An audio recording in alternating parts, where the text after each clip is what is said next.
வணக்கம் நண்பர்களே, முக்கியமான டாப்பிக்கை இந்த பதிவில் பார்க்க போகிறோம். என்ன டாபிக்? Justice GR. சுவாமிநாதன் இருக்கார்ல, அவருக்கு எதிராக இப்போ 8 முன்னாள் நீதிபதிகள் கூட்டறிக்கையை வெளியிட்டிருக்காங்க.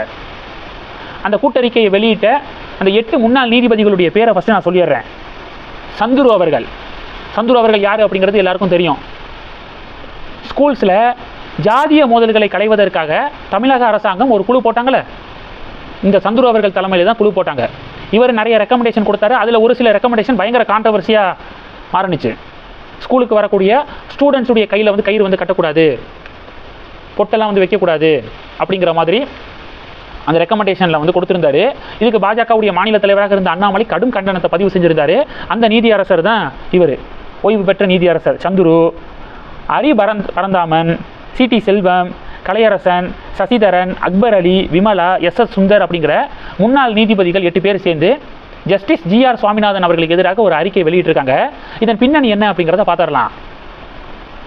வழக்கறிஞர் வாஞ்சிநாதன் இருக்கார்ல, வழக்கறிஞர் வாஞ்சிநாதன் அப்படிங்கிற ஒருத்தர், இவர் என்ன பண்ணியிருக்காரு, ஜஸ்டிஸ் ஜி.ஆர். சுவாமிநாதனுக்கு எதிராக சீஃப் ஜஸ்டிஸ் ஆஃப் இந்தியாவுக்கு ஒரு புகார் அனுப்பியிருக்காரு.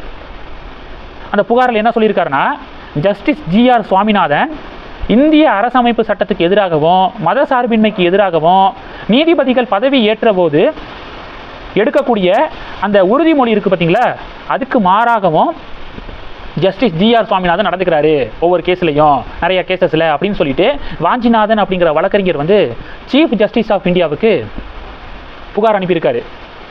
இப்போது ஜஸ்டிஸ் ஜி.ஆர். சுவாமிநாதன் இதன் காரணமாக நீதிமன்ற அவமதிப்பு நடவடிக்கையை எடுத்திருக்காரு வாஞ்சிநாதன் மீது. இது எப்படி பழிவாங்கக்கூடிய விஷயம் இல்லை. அவருக்கு எதிராக கம்ப்ளைண்ட் பண்ணி சீஃப் ஜஸ்டிஸ் ஆஃப் இந்தியாவுக்கு ஒரு வழக்கறிஞர் புகார் அனுப்பின உடனேயே அவர் மேலே நீதிமன்ற அவமதிப்பு நடவடிக்கை எப்படி ஜி.ஆர். சுவாமிநாதன் எடுக்க முடியும்? அதனால இந்த கேஸை வேற பெஞ்சுக்கு மாற்றணும், அவரே நீதிபதியாக இருந்து அவருக்கு எதிராக இருக்கக்கூடிய கேஸை விசாரிக்கக்கூடாது அப்படின்னு கூட்டறிக்கையை வெளியிட்டிருக்காங்க. பாஜகவினர் என்ன சொல்றாங்க அப்படின்னா, ஜஸ்டிஸ் ஜி.ஆர். சுவாமிநாதன் இருக்கார்ல, அவருக்கு எதிராக இந்த கூட்டறிக்கை வெளியிட்டாங்களே முன்னாள் நீதிபதிகள், அவங்கள பாருங்க, கம்யூனிச மற்றும் திராவிட சித்தாந்தம் கொண்டவர்கள். அந்த முன்னாள் நீதிபதிகள்லாம் சந்துருவா இருக்கட்டும், ஹரி பரந்தாமனா இருக்கட்டும், இவங்கெல்லாம் கம்யூனிச திராவிட சித்தாந்தம் இருக்கிறவங்க. அப்போ இவங்க இப்படி தான் ஜி.ஆர். சுவாமிநாதனுக்கு எதிராக அறிக்கை வெளியிடுவாங்க. அதனால் இவங்களுடைய அறிக்கையெல்லாம் சீரியஸாக எடுத்துக்கக்கூடாது. இவங்க என்ன கட்டமைக்க முயற்சி பண்ணுறாங்கன்னா, ஜஸ்டிஸ் ஜி.ஆர். சுவாமிநாதன் தனக்கு எதிராக ஒருத்தர் சீஃப் ஜஸ்டிஸ் ஆஃப் இந்தியாவுக்கிட்ட புகார் கொடுத்துருக்காரு அப்படிங்கிறதுனால நீதிமன்ற அவமதிப்பு நடவடிக்கையெல்லாம் எடுக்க சொல்லலை. அந்த புகார் சோசியல் மீடியாவில் லீக் ஆனது எப்படி? சோசியல் மீடியாவில் அந்த புகார் லீக் ஆனதுனால தான் நீதிமன்ற அவமதிப்பு நடவடிக்கையை எடுக்க உத்தரவு போட்டிருக்காரு ஜஸ்டிஸ் ஜி.ஆர். சுவாமிநாதன். அதனால் ஜஸ்டிஸ் ஜி.ஆர். சுவாமிநாதன் அவர்கள் சோசியல் மீடியாவில் புகார் மனு வெளியானதுனால தான் நீதிமன்ற அவமதிப்பு நடவடிக்கை எடுக்க உத்தரவிட்டாரே தவிர, சீஃப் ஜஸ்டிஸ் ஆஃப் இந்தியா கிட்ட புகார் கொடுத்ததுனாலலாம் இந்த டிஃபமேஷன் நீதிமன்ற அவமதிப்பு நடவடிக்கை எடுக்க சொல்லலை அப்படின்னு சொல்லிட்டு இப்போ பாஜகவினர் பதிவுகள் போடுறாங்க.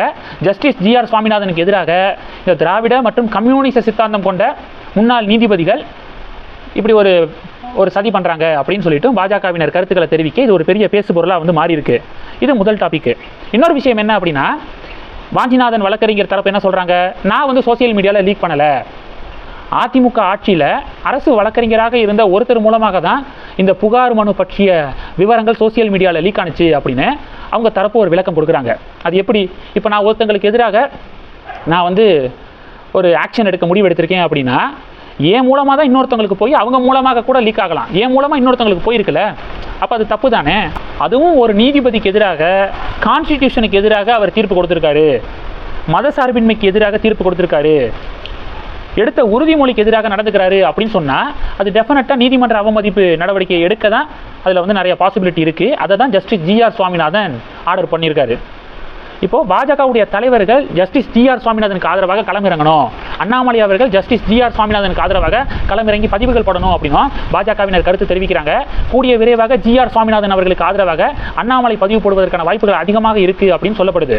ஏன்னா இந்த பக்கத்து கம்யூனிஸ்ட் பாருங்கள், முத்தரசன் அவர்கள் கொஞ்சம் நேரத்துக்கு முன்னாடி அதிகார அத்துமீறலில் ஈடுபடுறாரு ஜி.ஆர். சுவாமிநாதன் அப்படின்னு சொல்லிட்டு முத்தரசன் அவர்கள் ஒரு அறிக்கை வெளியிட்டிருக்காரு. எப்போதுமே நீதிமன்றம் சம்மந்தப்பட்ட டாப்பிக்கில் அரசியல் கட்சிகள் அவ்வளவா கலந்துக்க கூடாது. ஆனால் ஒரு நீதிபதியை கார்னர் பண்ணி இப்போ திராவிட கம்யூனிஸ்ட் சித்தாந்தம் கொண்ட நிறைய பேர் அறிக்கை வெளியிடும்போது அந்த நீதிபதிக்கு ஆதரவாக பாஜகவுடைய தலைவர்கள் அறிக்கை வெளியிடுறதுல என்ன தப்பு? அண்ணாமலை, நயினார் அவர்கள், இது மாதிரி பாஜக தலைவர்கள் அடுத்தடுத்து அறிக்கை வெளியிடுங்க அப்படின்னும் கமெண்ட் செக்ஷனில் பாஜகவுடைய ஆதரவாளர்கள் பதிவு போட இது பெரிய பேசு பொருளாக மாறி இருக்கு. இந்த டாப்பிக்கை பற்றி உங்களுடைய பார்வைகளை மறக்காம கமெண்ட் பண்ணுங்க. தொடர்ந்து கனெக்ட்ல இருங்க. அடுத்தடுத்து நிறைய பதிவுகளை பார்க்கலாம். நம்ம சேனலுக்கு சப்போர்ட் பண்ணணும் அப்படின்னு ஆசைப்பட்டீங்கன்னா நான் பேசக்கூடிய வீடியோக்கு கீழே நன்றி அப்படிங்கிற ஆப்ஷன் இருக்கு. அதை கிளிக் பண்ணி உங்களால் முடிந்த தொகையை சேனல் வளர்ச்சிக்காக கொடுத்து உதவி செய்யலாம். இல்லை ஜாயின் பட்டனை கிளிக் பண்ணி நம்ம சேனலுக்கு மெம்பராக ஆகலாம். நன்றி. ஜெய் ஹிந்த்.